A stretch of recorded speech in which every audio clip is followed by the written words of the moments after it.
জানিয়ে দিব হাতে থাকা সর্বশেষ আপডেট বাংলা সংবাদ। প্রথমেই সংবাদ শিরোনাম। খালেদা জিয়া সুস্থতার জন্য দেশবাসীর কাছে দোয়া চেয়েছেন।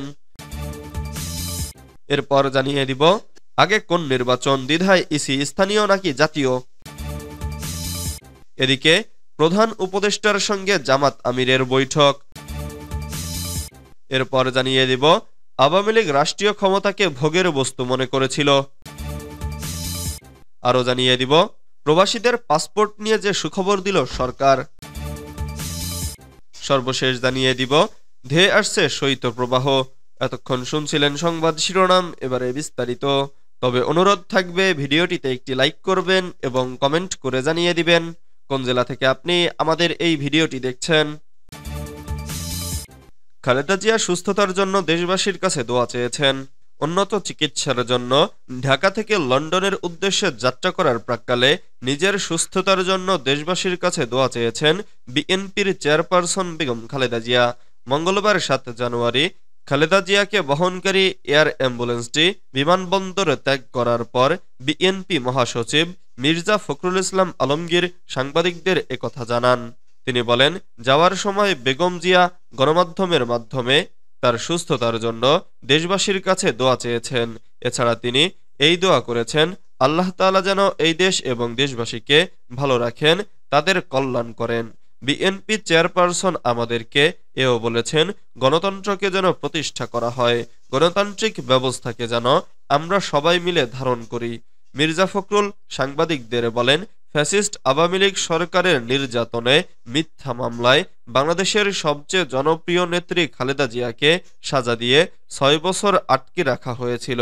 এই সময় তিনি অসুস্থ হয়ে পড়েন, যার ফলে তাকে হাসপাতালে ভর্তি করা হয়। আমরা বারবার ফ্যাসিস্ট হাসিনা সরকারকে অনুরোধ করেছিলাম উন্নত চিকিৎসার জন্য তাকে বাইরে যাওয়ার সুযোগ করে দেওয়া হোক, কিন্তু ফ্যাসিস্ট হাসিনা কোনো কথায় কর্ণপাত করেনি। তিনি বলেন, আল্লাহর অশেষ রহমতে ছাত্র জনতার অভ্যুত্থানের মধ্য দিয়ে ফ্যাসিস্ট হাসিনা দেশ থেকে পালিয়ে যাওয়ার পরে বেগম জিয়া মিথ্যা মামলা থেকে মুক্ত হয়েছেন। তিনি চিকিৎসার জন্য লন্ডনে গেছেন।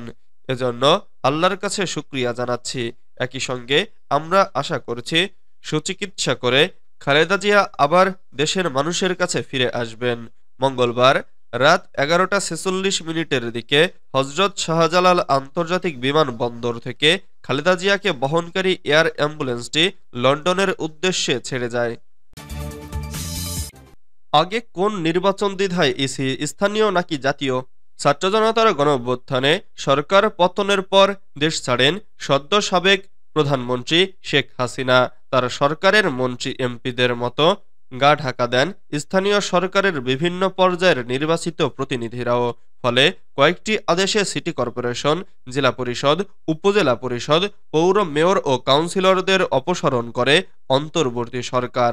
সর্বশেষ অনুপস্থিতি থাকায় ইউনিয়ন পরিষদ চেয়ারম্যানদেরও অপসারণ করে এসব জায়গায় প্রশাসক নিয়োগ করা হয়। কিন্তু জনপ্রতিনিধি না থাকায় তৃণমূল পর্যায়ে নাগরিকরা নিয়মিত সেবাবঞ্চিত হচ্ছেন বলে বিভিন্ন সময় অভিযোগ উঠেছে। আর অন্তর্বর্তী সরকার গঠন করায় জাতীয় সংসদও বিলুপ্ত হয়েছে। রাজনৈতিক দলগুলোর দাবি, আগে জাতীয় নির্বাচন হোক।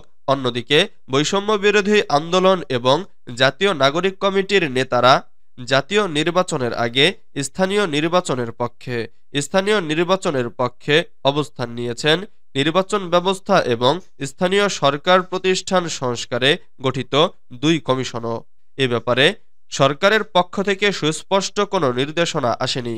এ অবস্থায় আগে জাতীয় সংসদ নাকি স্থানীয় সরকার নির্বাচন, তা নিয়ে এখনও দ্বিধাদ্বন্দ্বে রয়েছে নির্বাচন কমিশন। প্রধান উপদেষ্টার সঙ্গে জামাত আমিরের বৈঠক। অন্তর্বর্তী সরকারের প্রধান উপদেষ্টা অধ্যাপক মোহাম্মদ ইউনূসের সঙ্গে বৈঠক করেছেন জামাতে ইসলামীর আমির শফিকুর রহমান।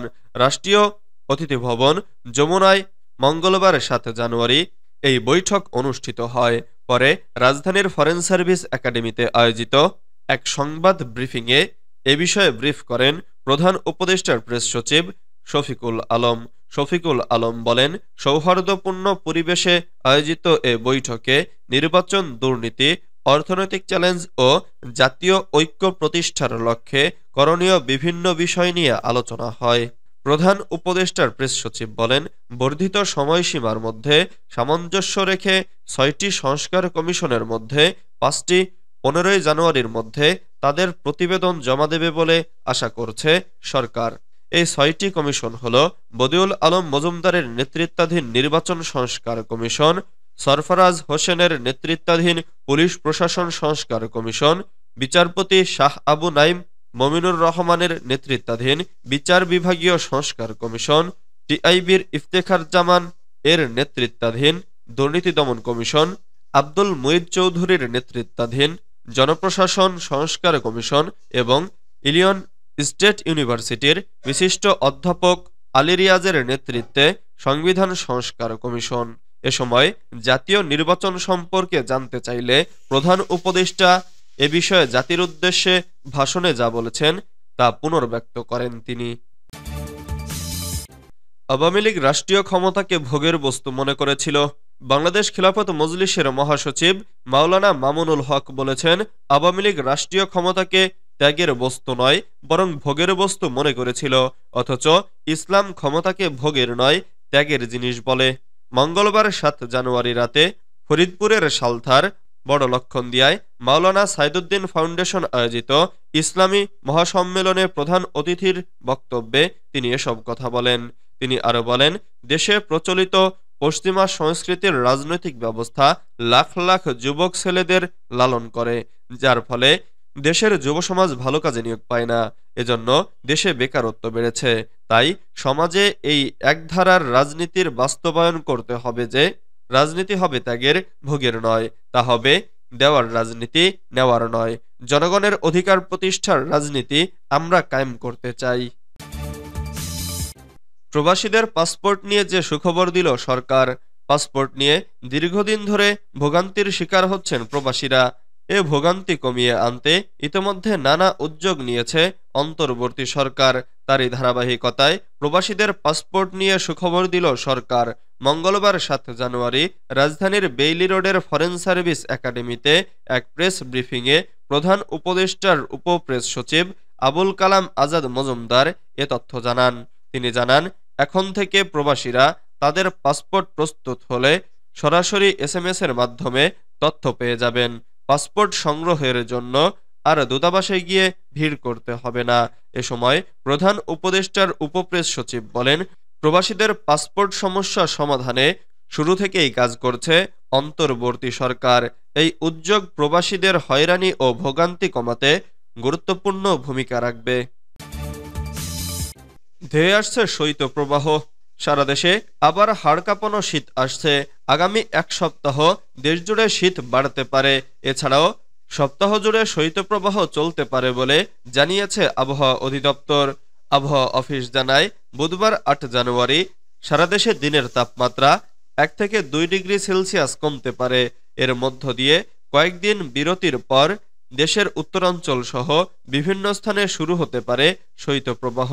আগামী এক সপ্তাহ দেশ জুড়ে এই শৈত্যপ্রবাহ চলতে পারে বলেও জানায় সংস্থাটি।